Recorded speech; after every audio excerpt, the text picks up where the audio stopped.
Hey there, I'm Lee Ullman here with some big news from the National Young Farmers Coalition. We're partnering with Heritage Radio Network on a special season of The Farm Report. It's all about what's happening with the Farm Bill and how it impacts farmers and eaters.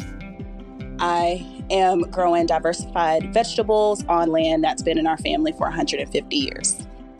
And so with the pandemic, gentrification, property values going up, we had to sell the land and we lost it. Join us as we uncover the untold stories behind this massive piece of legislation that shapes how we grow our food, what we eat, and so much more. The problems we have had, those are things that come from earlier Farm Bill and USDA policy, right? Like Earl Butz, get big or get out. You know, it's my responsibility to know not only what I'm eating, but then like how that all came to be. And realize like, wow, like this piece of legislation, all this money, like it's technically something that I support as a taxpayer. While Congress debates the next Farm Bill, this is not just an invitation to listen. It's a call to action. Be part of the conversation. Subscribe to the Farm Report on Heritage Radio Network, wherever you listen to podcasts.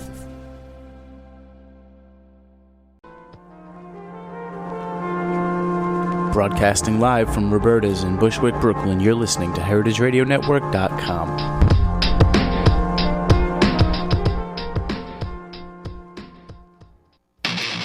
My name is Brandon Hoy, co-owner of Roberta's, a super duper awesome place. Roberta's is a very, very, very, very proud sponsor of the Heritage Radio Network. We're also super awesome.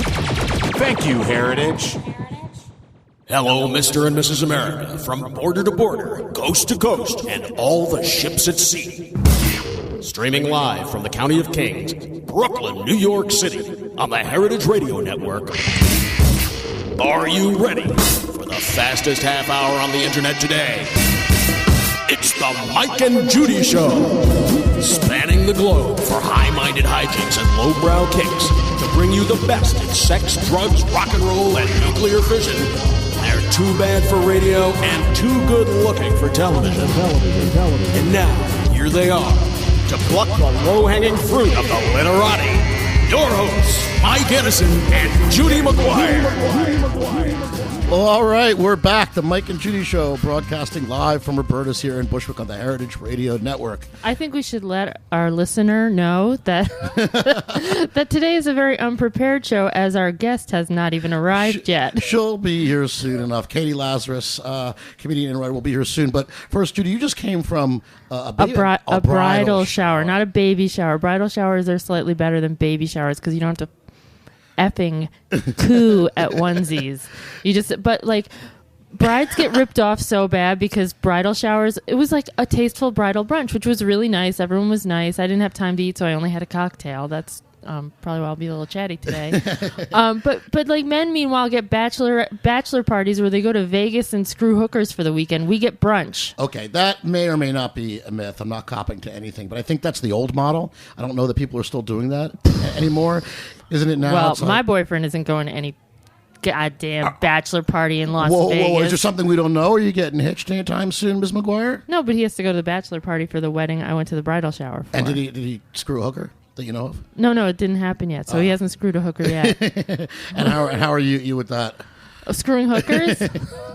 As you might imagine, I'm really okay with that because I'm sort of like a hippie.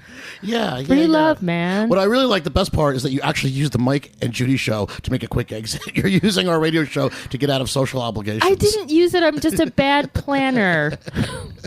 It's good. Well, at least you didn't get caught on the Brooklyn Bridge. At least you didn't get arrested with what the New York Post referred to today as those goddamned hippies. Well, Jack, our fabulous engineer, informed me there was a drum circle there, and that is like a Judy repellent. Yeah, that is good. The truth is, if there was a drum circle, I will join the party with the calling them goddamn hippies. Speaking of the New York Post today, I'm completely outraged at the front page of the Post today protesters take Brooklyn Bridge, and here it is in the big 36-point type. It says "shit hits the fan." Hits the span. I don't think it says shit, does it? Okay, maybe not. When it's very clever. It's a visual pun. It's the S is a $sign, the H is a pound sign, and the I is an exclamation point. Guarantee you, from 10 feet out, you couldn't tell the difference. It's vulgar. It's not appropriate. And like I said, inside they call protesters goddamn tippies. It's just a level of vulgarity that I'm not comfortable with. I find it kind of funny that the author of the upcoming book, Dirty, Dirty, Dirty, is so offended by the S word and the GD word. Well, thanks. No, it's true. My book is unapologetic about pornography. And available for pre-order on Amazon right now. Thank you very much. But I'm about the concept of the unwilling public. I'm not foisting any smut or vulgarity on people, especially a paper that claims to be a family newspaper. This makes me fucking insane. And especially this douche Phil Mushnick, who's been their TV reporter, who's also a big anti-wrestling zealot, by the way. But in the meanwhile, he accuses CBS, the entire network, of being nothing more than a, quote, pornography channel. Whoremongers. Right, because there's too much sex, there's making out, there's dirty words. But meanwhile, the Post has the word shit predominantly on the front page. The fact that it's a visual pun is just really splitting hairs. And then, of course, in the back of the paper, you have the hooker, Ashley, who is giving you advice. I want to tell your girlfriend to get... Sex worker. She's a sex worker. She's a hooker. Not anymore. Look, not all sex workers are hookers, but all hookers are sex workers.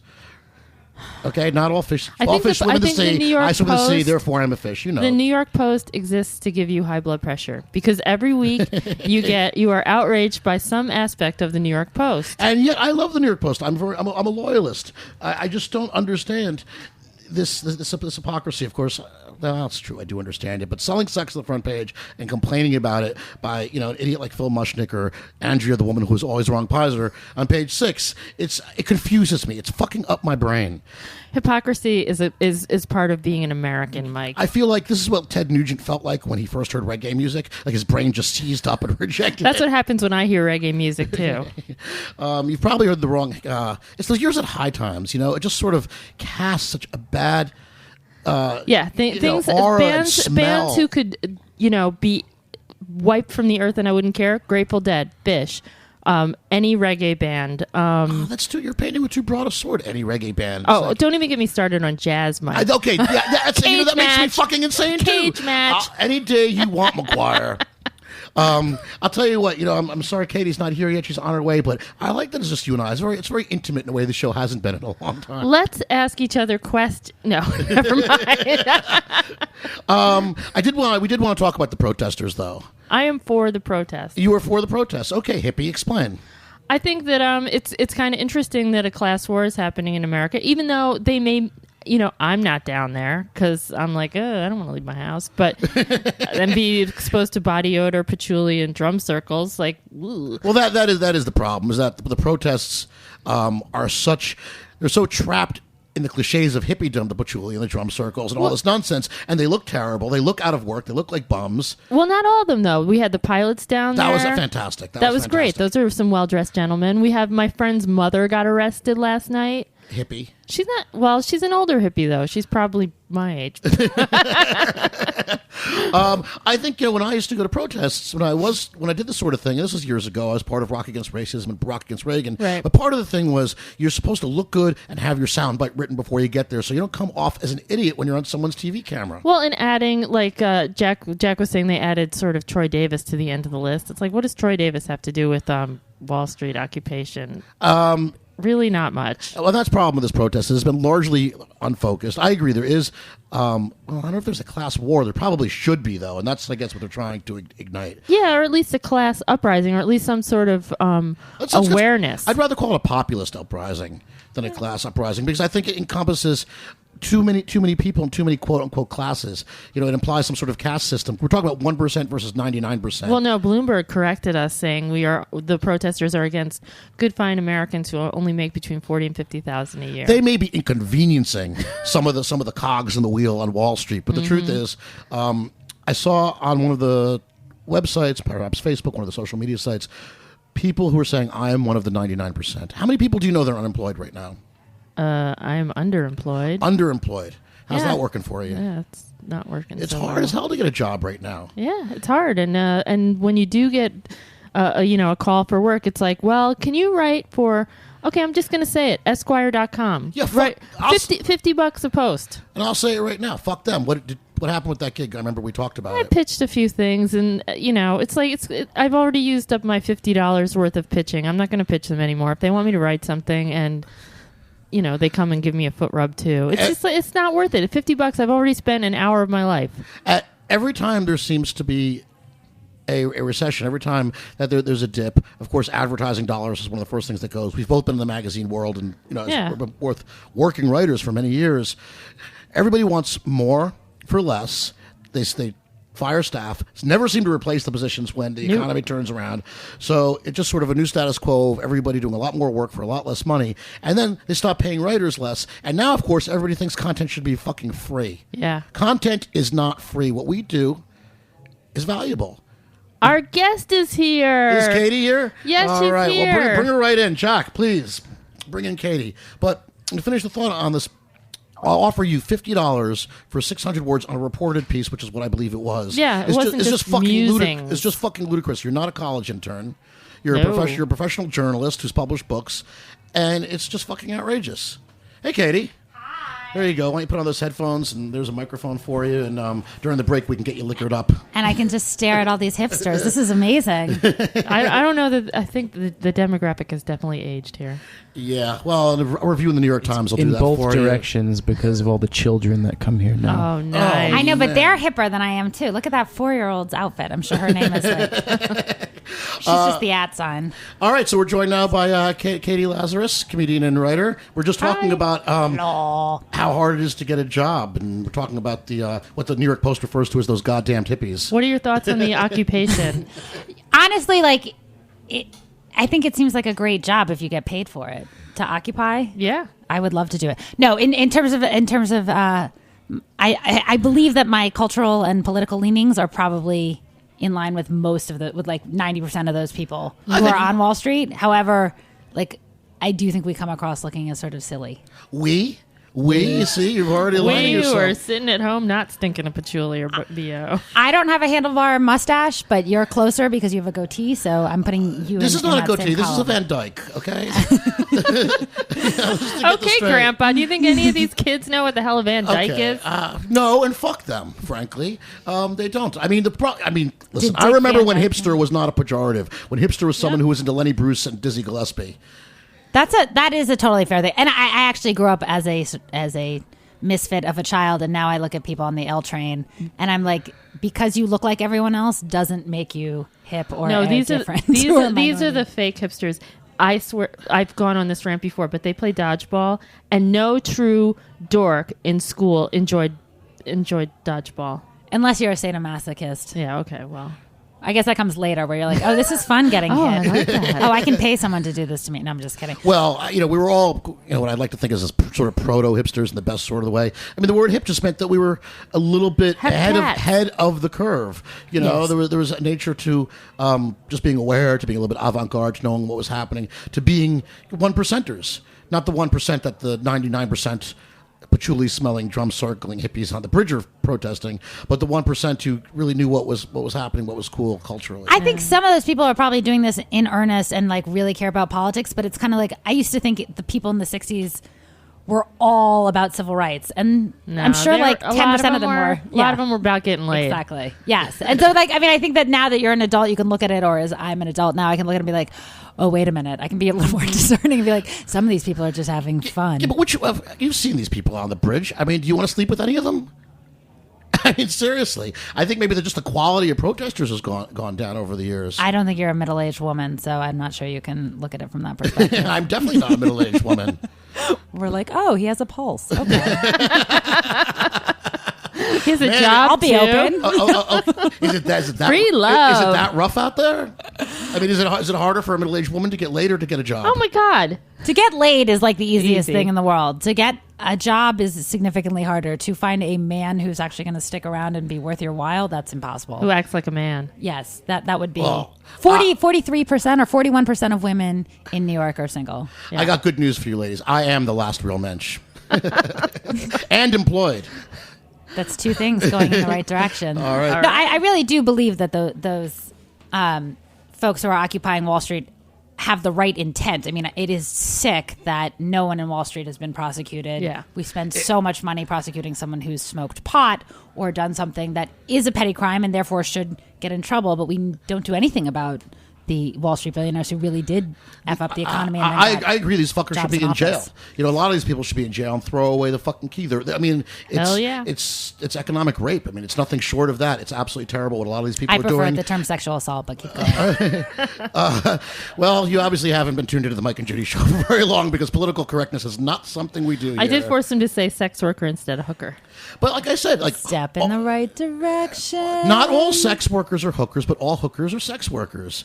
Okay, this is fair. And I have nothing against the hooker in the New York Post. Like I said, I don't blame her for bringing down the governor. I blame the governor for bringing down the governor. What I blame her for is writing a lousy column. Yes. Well, I'm sure she doesn't even write it, Mike.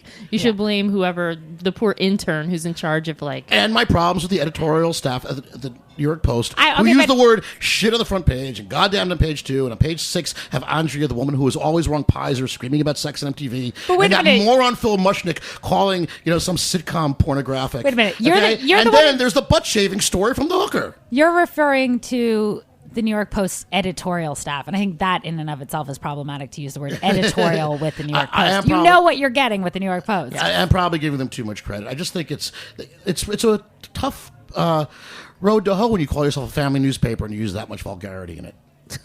It depends whose family, right? You know what? Everybody always throws their arms up and looks like I'm on the crazy train because I am a known pornographer. Engineer. You're driving the crazy train. Wait, so I didn't know this. So are you a pornographer?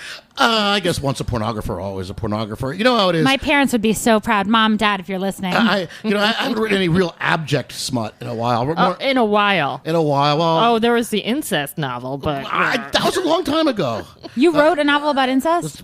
3 or 4 of them, actually. 3 or 4 of them. Wow. Wait, anyone's incest in particular, or one you were hoping to achieve? But I just more recently I wrote about someone, Chip Maloney, the world's last great pornographer, who's going to be a guest soon, who's still writing incest books. No, Daddy, It Wasn't a Dream. Ooh. Me and You and Daughter Makes 2 or something. On that note, I think we should go for our break. This is going to be the dulcet tones of the Exploited singing Class 4. And then we're gonna get Catie loaded during the break. Okay.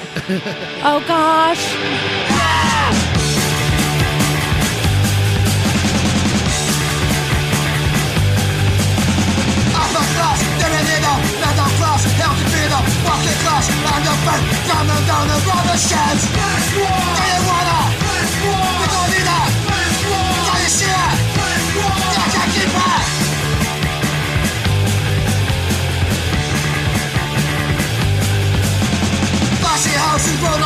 Diamond rings and fashion cash. They don't want to know the truth. How those guns the best of sense. Do you wanna? We don't need that. Can you see it? I can't keep back.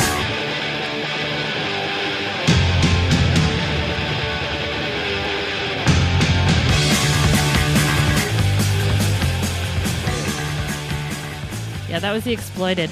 I once had a mohawk that was bigger than Waddy's. I stood next to him and made my friends measure, and he felt very insecure about These hipsters here don't know who Waddy is. They don't know. No, they don't know who the Exploited is, and certainly for all the maybe a faux hawk or two here, but not the kind of commitment it took. The commitment that you had. I remember that. Holy cow! You look like a circular saw.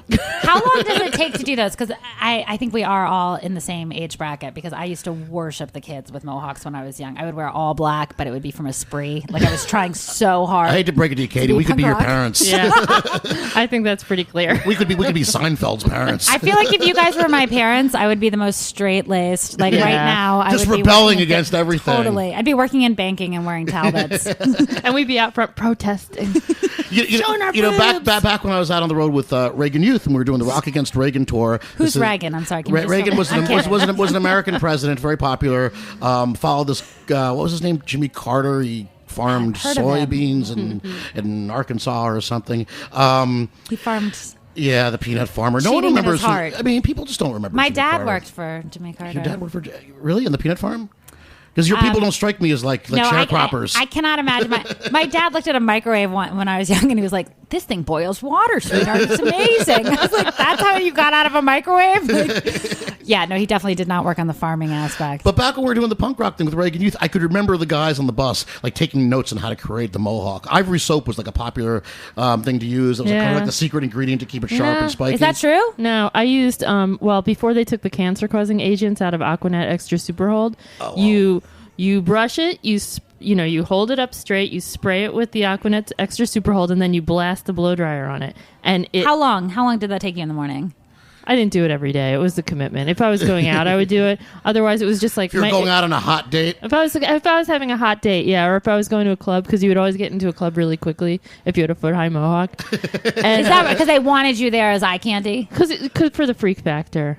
Like I was seeing this guy from Australia once, and we went to this club called Area that was like a big downtown club. Oh, God, and there was like what a nightmare! I remember that place. I loved it. There were like hundreds of people out front, and I walk up with him, and he's wearing a dress, and the guy's like, "Come here," and I was like, "I'm cool for once in my life. Somebody thinks I'm cool. They're not threatening to beat me up." That's good. You need a mohawk going out with a guy in a dress. Shut up. But it does seem kind of high maintenance to have a mohawk. Yeah, but I mean, you shave the sides. That's a pain in the ass. I also had 2 mohawks for a little while. Jesus. Shaved in the middle with bangs. That was the and the bangs were the worst problem of everything, right? Those were the hardest to do. Shaving in the middle without lopping the whole thing Where did your off. parents go wrong? Well, or right. Let's look at it from a different perspective. Glad to see you're back on the straight and narrow. Yes, I think it would be a little silly at such as it is. By the way, Katie, have you ever smoked angel dust? I have not smoked any.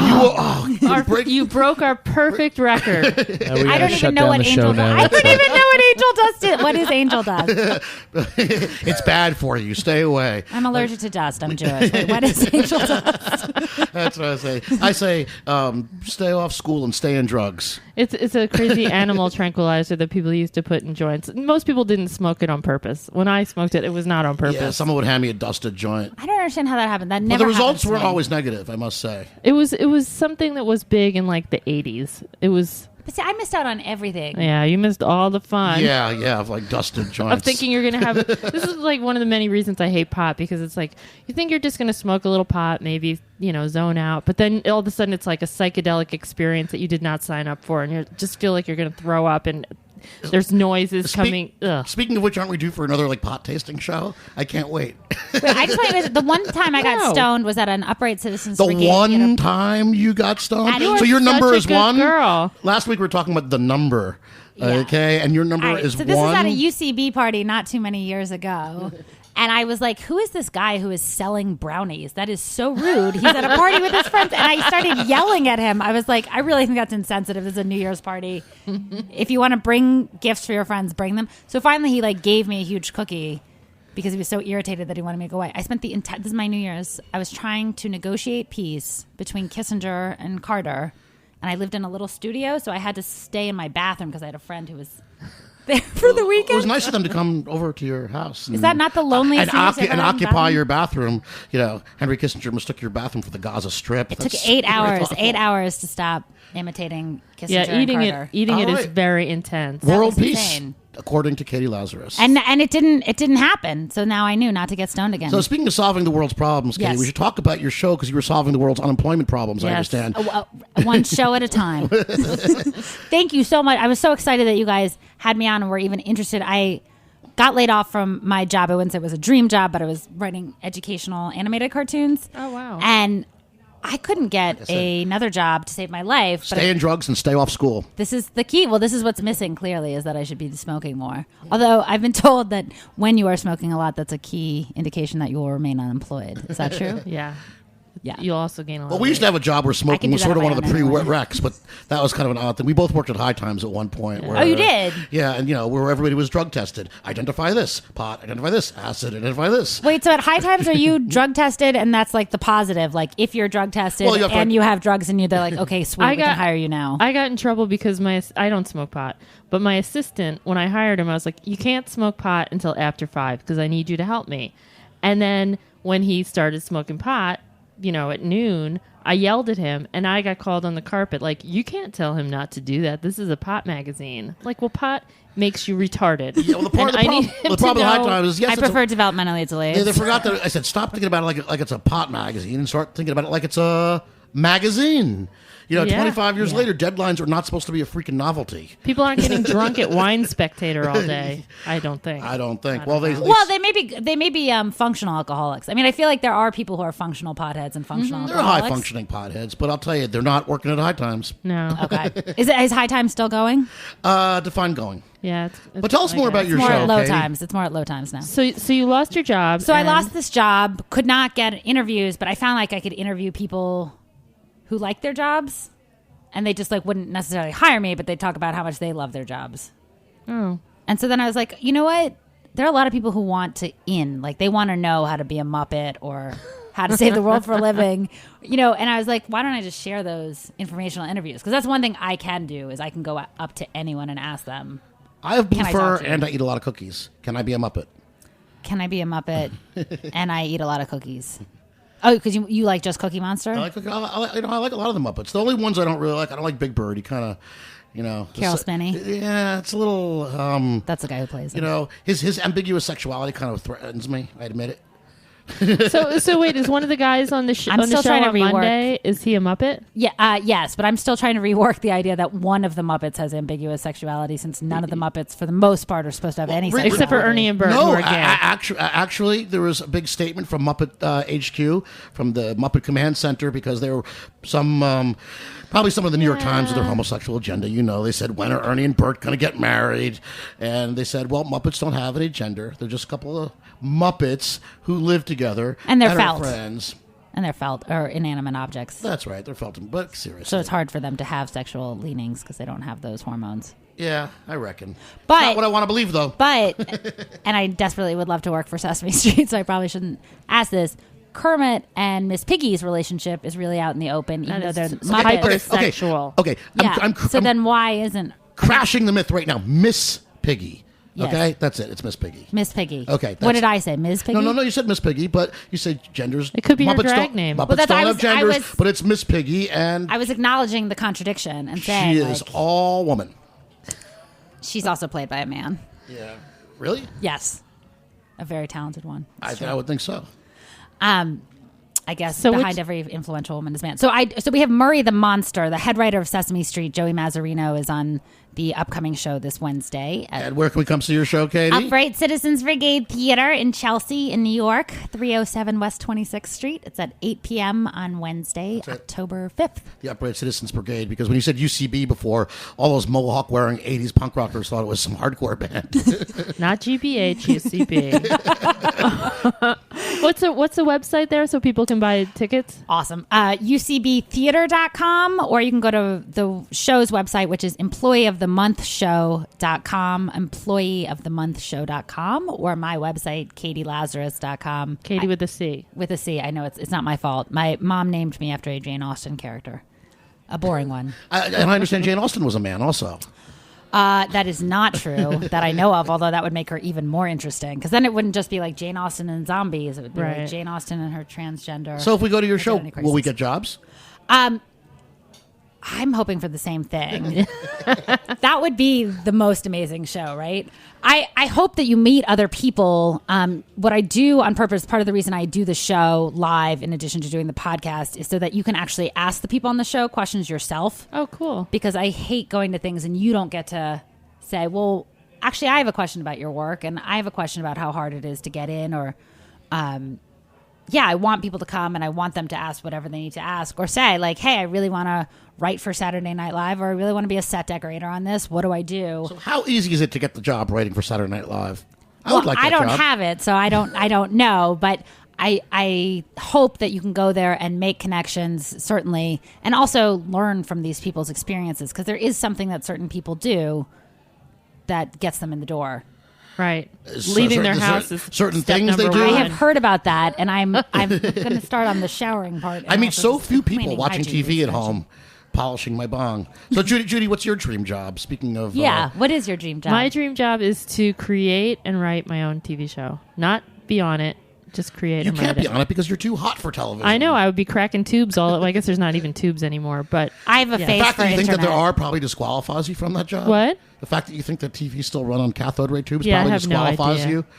You should have seen the TV I had when my boyfriend moved in. It was like 6-inch screen with a built-in VCR. He's like, "Where's your television?" I said, there it is. And he's like, "That's not a television." So he bought a giant thing into the house. Oh, that sounds nice. Men and their giant things. Did you keep him or the TV? I kept both. Oh, wow. This is great. This is a 2-for-1 deal. This is a love story. This is a love story. I bought him on the internet. Love here at the Mike and Judy Show with Catie Lazarus today.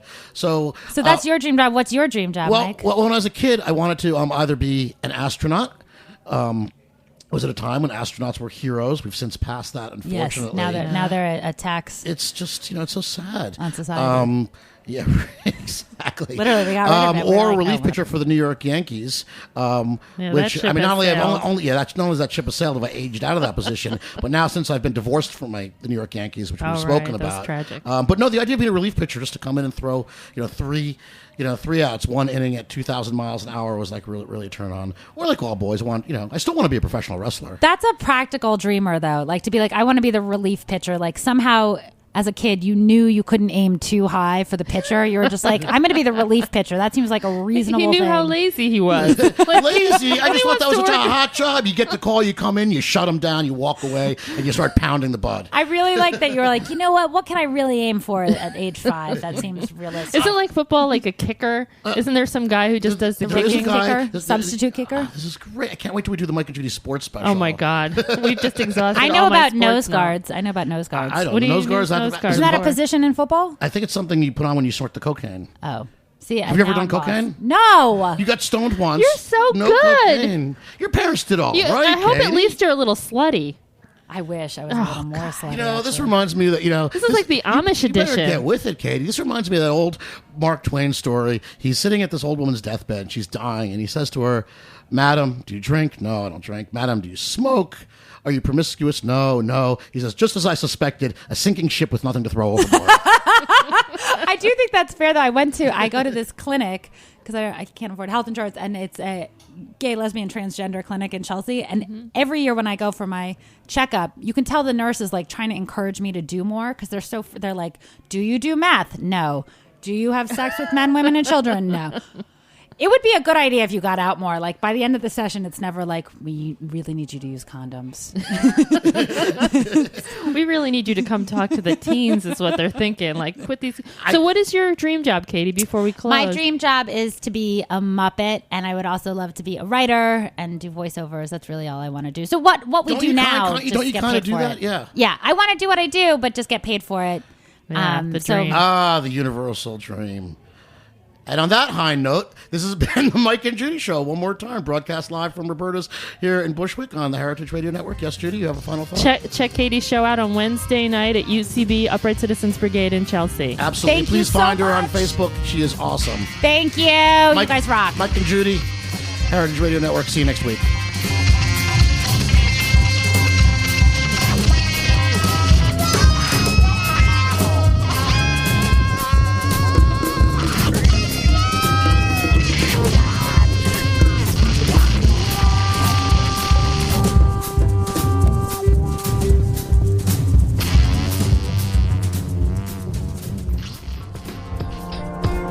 Thanks for listening to this program on the Heritage Radio Network. You can find all of our archived programs on heritageradionetwork.com, as well as a schedule of upcoming live shows. You can also podcast all of our programs on iTunes by searching Heritage Radio Network in the iTunes Store. You can find us on Facebook and follow us on Twitter for up-to-date news and information. Thanks for listening.